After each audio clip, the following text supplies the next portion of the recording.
ನೆನ್ನೆ ಒಂದು ಕಾರ್ಯಕ್ರಮದಲ್ಲಿ ಮದುವೆ ಕಾರ್ಯಕ್ರಮದಲ್ಲಿ ಇಬ್ರು ಕೂಡ ಸಿಗ್ತಾರೆ. ಡಿ ಕೆ ಶಿವಕುಮಾರ್ ಮತ್ತು ಸತೀಶ್ ಜಾರಕಿಹೊಳಿ ಇಬ್ಬರ ನಡುವೆ ಆಗಿರುವಂತಹ ಮಾತುಕತೆ ಏನು ಅಂತ ನೋಡ್ತಾ ಹೋಗೋಣ.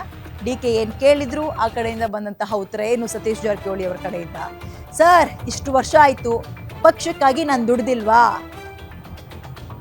2.5 ವರ್ಷದ ನಂತರ ನನಗೆ ಕೊಡಬೇಕು ಅಂತ ಮಾತಾಗಿತ್ತು. ಇದು ಸಿದ್ದರಾಮಯ್ಯ ಅವ್ರ ಜೊತೆಗೂ ಇದೇ ರೀತಿಯ ಮಾತಾಗಿದ್ದು. ಸತೀಶ್ ಜಾರಕಿಹೊಳಿ ಅವ್ರ ಜೊತೆಗೂ ಸರ್ ಅಂತ ಮಾತಾಡಿರ್ತಾರೆ ಅಂತ ಐ ಡೋಂಟ್ ಥಿಂಕ್ ಸೊ. ಅಂದ್ರೆ ಈಗ ಮ್ಯೂಚುವಲ್ ಅಂಡರ್ಸ್ಟ್ಯಾಂಡಿಂಗ್ ಅಲ್ಲಿ ಇಬ್ರು ಕೂಡ ಮಾತಾಡ್ಕೊಂಡಿರ್ತಾರೆ ನಂಗೆ ಕಾಣುತ್ತೆ. ಯಾಕಂತ ಹೇಳಿದ್ರೆ KPCC ಅಧ್ಯಕ್ಷ ಪಟ್ಟದ ಮೇಲೆ ಸತೀಶ್ ಜಾರಕಿಹೊಳಿ ಅವರ ಕಣ್ಣಿದೆ.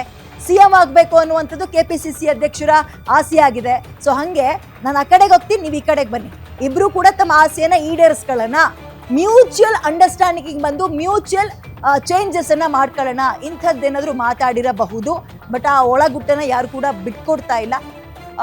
ಇದು ಹೈಕಮಾಂಡ್ ಕೊಟ್ಟ ಎಲ್ಲ ಟಾಸ್ಕ್ಗಳನ್ನು ನಿಭಾಯಿಸಿದ್ದೀನಿ, 2.5 ವರ್ಷ ಪಕ್ಷಕ್ಕೆ ನೀವೇನು ಹೇಳಿದ್ರಿ ಹಾಗೆ ಕೇಳಿದ್ದೀನಿ, ಈಗಲೇಬೇಕು ಆಗಲೇಬೇಕು ಅಂತ ಒತ್ತಡ ಹೇರಿಲ್ಲ, ಪಕ್ಷಕ್ಕೆ ಮುಜುಗರ ಆಗುವ ಕೆಲಸವನ್ನ ನಾನು ಯಾವತ್ತೂ ಮಾಡಿಲ್ಲ, ಪಕ್ಷಕ್ಕೆ ಶಿಸ್ತಿನ ಸಿಪಾಯಿ ಅಂತ ನಾನು ಹೆಸರು ತಗೊಂಡಿದ್ದೀನಿ. ಇದೆಲ್ಲವನ್ನ ಬ್ರೇಕ್ಫಾಸ್ಟ್ ಮೀಟಿಂಗ್ ಅಲ್ಲಿ ಈಗೇನು ಲೈನ್ಸ್ ನೋಡ್ತಾ ಇದ್ದೀರಿ, ಇದು ಸಿದ್ದರಾಮಯ್ಯ ಅವ್ರ ಜೊತೆಗೆ ಮಾತಾಡಿರೋದು. ಸಿದ್ದರಾಮಯ್ಯ ಅವ್ರ ಜೊತೆಗೆ ಇತ್ತೀಚೆಗೆ ಸತೀಶ್ ಜಾರಕಿಹೊಳಿ ಅವ್ರನ್ನ ಭೇಟಿಯಾಗಿದ್ರು. ಮೊನ್ನೆದು ಬೇಡ, ತೀರಾ ಹೊಸದು ಫ್ರೆಶ್ ಆಗಿರೋ ಸುದ್ದಿ ಎತ್ಕೊಳ್ಳೋಣ. ಏನು, ಸುದೀಪ್ ಅವರ ಅಣ್ಣನ ಮಗನ ಮದುವೆಯಲ್ಲಿ ಇಬ್ರು ಕೂಡ ಭೇಟಿ ಆಗ್ತಾರೆ.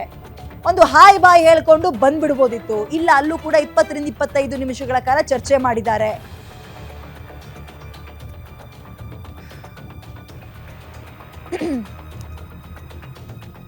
ಡಿ ಕೆ ಶಿವಕುಮಾರ್ ಅವರು ಕೇಳಿದ್ದೇನು, ಇದು ಸತೀಶ್ ಜಾರಕಿಹೊಳಿ ಅವ್ರ ಹತ್ರ ಅಲ್ಲ ಅಂತ ಕಾಣುತ್ತೆ, ಇದು ಸಿದ್ದರಾಮಯ್ಯ ಅವ್ರ ಹತ್ರ ಮಾತಾಡಿರೋಂಗೆ ಕಾಣಿಸ್ತಾ ಇದೆ.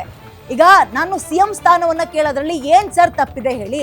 ನೀವು ಹೇಳ್ದಂಗೆ 2.5 ವರ್ಷಗಳ ಕಾಲ ಬಿಟ್ಕೊಟ್ನಲ್ಲ, ನಾನು ಬಿಟ್ಕೊಟ್ನಲ್ಲ 2.5 ವರ್ಷಗಳ ಕಾಲ, ಪಕ್ಷಕ್ಕೆ ಶಿಸ್ತಿನ ಸಿಪಾಯಿ ಅಂತ ನಾನಿದ್ದೀನಿ. ಓಕೆ, ಅಂಡ್ ಇದೇ ಮಾತನ್ನ, ಇದೇ ಕಾನ್ವರ್ಸೇಷನ್ ಅನ್ನ, ಸಿದ್ದರಾಮಯ್ಯ ಅವ್ರ ಜೊತೆಗೆ ಆಗದಂತಹ ಕಾನ್ವರ್ಸೇಷನ್ ಅನ್ನೇ ಪಾಸ್ ಮಾಡಿದ್ದಾರೆ ಸತೀಶ್ ಜಾರಕಿಹೊಳಿ ಅವರ ಬಳಿಯೂ ಕೂಡ ಅಂತ ಸದ್ಯಕ್ಕೆ ಸಿಗ್ತಾ ಇರೋ ಮಾಹಿತಿ. ನನ್ನ ಪರವಾಗಿ ನೀವು ನಿಂತ್ಕೊಳ್ಳಿ, ಪಕ್ಷಕ್ಕೆ ಒಟ್ಟಿಗೆ ದುಡಿಯೋಣ ಅಂತ ಡಿ ಕೆ ಶಿವಕುಮಾರ್ ನನ್ನೆ ಸಿಕ್ಕಂತಹ ಕಾರ್ಯಕ್ರಮದಲ್ಲಿ ಕೇಳಿದ್ರಂತೆ ಸತೀಶ್ ಜಾರಕಿಹೊಳಿ ಅವ್ರನ್ನ. ನೀವು ಮತ್ತು ನಿಮ್ಮ ಆಪ್ತರ ಕಡೆಯಿಂದ ಹೈಕಮಾಂಡ್ಗೆ ನನ್ನ ವಿಚಾರ ಅಂತ ಬಂದಾಗ ಸಪೋರ್ಟ್ ಮಾಡಬೇಕು, ಒಟ್ಟಿಗೆ ಪಕ್ಷಕ್ಕೋಸ್ಕರ ದುಡಿಯೋಣ, ಅಂಡ್ ಪಕ್ಷಕ್ಕೆ ನಾನು ಇಲ್ಲಿ ತನಕ ಎಷ್ಟು ನಿಯತ್ತಾಗಿದ್ದೀನಿ, ಶ್ರಮ ಹಾಕಿದ್ದೀನಿ, ಇವೆಲ್ಲವೂ ಕೂಡ ನಿಮಗೂ ಕೂಡ ಗೊತ್ತಿದೆ ಅಂತ ಸತೀಶ್ ಜಾರಕಿಹೊಳಿ ಅವರಿಗೆ ಇರುವಂತಹ ಈ ದ್ವೇಷ, ಸಿಟ್ಟು, ಅಸೂಯೆ ಇವನ್ನೆಲ್ಲ ಪಕ್ಕಕ್ಕಿಟ್ಟು ತುಂಬಾ ಡೌನ್ ಟು ಅರ್ಥ ಆಗಿ ರಿಕ್ವೆಸ್ಟ್ ಮಾಡ್ಕೊಂಡಿದ್ದಾರೆ ಅನ್ನುವಂತಹ ಮಾಹಿತಿ ಸಿಗ್ತಾ ಇದೆ. ದಯವಿಟ್ಟು ನನಗೂ ಒಂದು ಅವಕಾಶ ಮಾಡಿಕೊಡ್ಬೇಕು, ಸಹಕಾರ ನಿಮ್ಮೆಲ್ಲರದ್ದು ಬೇಕು ಅಂತ ಅಲ್ಲೂ ಕೂಡ ಮನವಿ ಮಾಡಿದ್ದಾರೆ, ಅಂದ್ರೆ ರಿಕ್ವೆಸ್ಟ್ ಮಾಡಿದ್ದಾರೆ ಅನ್ನುವಂತಹ ಮಾಹಿತಿ ಸಿಗ್ತಾ ಇದೆ. ಓಕೆ, ಇದು ಒಂದ್ ಸೈಡ್ ಆದ್ರೆ ಸತೀಶ್ ಜಾರಕಿಹೊಳಿ ಅವರ ಉತ್ತರ ಏನಾಗಿತ್ತು ಡಿ ಕೆ ಶಿವಕುಮಾರ್ ಅವ್ರಿಗೆ, ಅದನ್ನು ಕೂಡ ಕೇಳೋಣ. ಸರ್ ಅಂತ ಮಾತಾಡ್ಸಿದ್ರಂತೆ ಸತೀಶ್ ಜಾರಕಿಹೊಳಿ ಅವ್ರನ್ನ ಡಿ ಕೆ ಶಿವಕುಮಾರ್. ಇಷ್ಟು ವರ್ಷ ಆಯ್ತು, ಪಕ್ಷಕ್ಕಾಗಿ ನಾನು ದುಡ್ದಿದ್ದೀನಲ್ವಾ, ನೀವು ನೋಡಿದಿರಲ್ವಾ ಅಂತ. ಅದಕ್ಕೆ ಜಾರಕಿಹೊಳಿ ಅವರು, ನಿಮ್ಮ ಪಕ್ಷ ನಿಷ್ಠೆ ಅಂತ ಬಂದ್ರೆ ನೋ ಡೌಟ್ ಕಣ್ರಿ, ಕೇಳೋದ್ರಲ್ಲಿ ತಪ್ಪೇನಿಲ್ಲ, CM ಸ್ಥಾನವನ್ನ ಅಥವಾ ನಿಮಗೆ ಬೇಕಾಗಿರುವ ಅಧಿಕಾರವನ್ನ ನೀವು ಕೇಳೋದ್ರಲ್ಲಿ ಏನೂ ತಪ್ಪಿಲ್ಲ.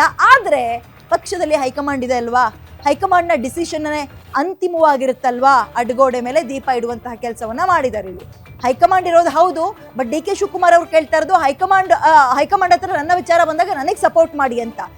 ಸಿದ್ದರಾಮಯ್ಯನವರು ಕೂಡ ವರಿಷ್ಠರು ಹೇಳ್ದಂಗೆ ಕೇಳ್ತಾ ಇದ್ದಾರೆ. ಸೊ ನಮ್ಗಳದ್ ಮಾತು ಏನು ನಡೆಯಲ್ಲ, ಎಲ್ಲವೂ ಹೈಕಮಾಂಡೇ ನೋಡ್ಕೊಳ್ಳುತ್ತೆ ಅಂತ ಸತೀಶ್ ಜಾರಕಿಹೊಳಿ ಅವರು ಆ ಕ್ಷಣಕ್ಕೆ ಉತ್ತರ ಕೊಡಬೇಕು ಅನ್ನೋ ರೀತಿಯಲ್ಲಿ ಉತ್ತರ ಕೊಟ್ಟಿದ್ದಾರೆ. ನೀವು CM ಆಗೋದ್ರಲ್ಲಿ ನನಗೆ ಯಾವುದೇ ರೀತಿಯ ತಕರಾರು ಇಲ್ಲ ಅಂತ ಹೇಳಿದ್ದಾರೆ.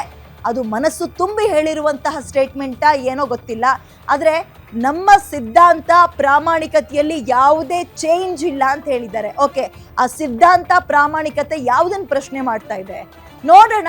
ವರಿಷ್ಠರ ಭೇಟಿಗೆ ಅವಕಾಶ ಸಿಕ್ಕರೆ ಖಂಡಿತ ನಾನು ಹೇಳ್ತೀನಿ ಅಂತ ಸತೀಶ್ ಜಾರಕಿಹೊಳಿ ಕೂಡ ಹೇಳಿದ್ದಾರೆ.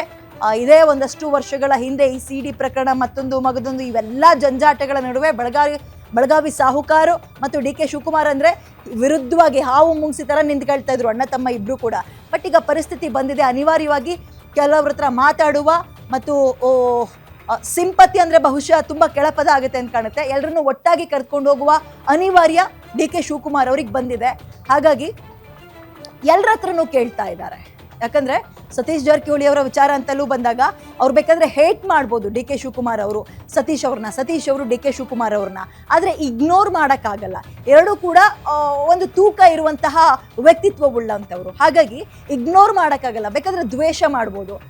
ದೆಹಲಿಯಲ್ಲಿ ಏನು ತೀರ್ಮಾನ ಆಗುತ್ತೋ ಅದಕ್ಕೆ ಬದ್ಧರಾಗಿರೋಣ ಅಂತ ಆ ತಕ್ಷಣಕ್ಕೆ ಒಂದು ಉತ್ತರ ಕೊಟ್ಟು ಹೊರಡು ಬರುವಂತಹ ಕೆಲಸವನ್ನ ಸತೀಶ್ ಜಾರಕಿಹೊಳಿ ಅವರು ಕೂಡ ಮಾಡಿದಾರಂತೆ.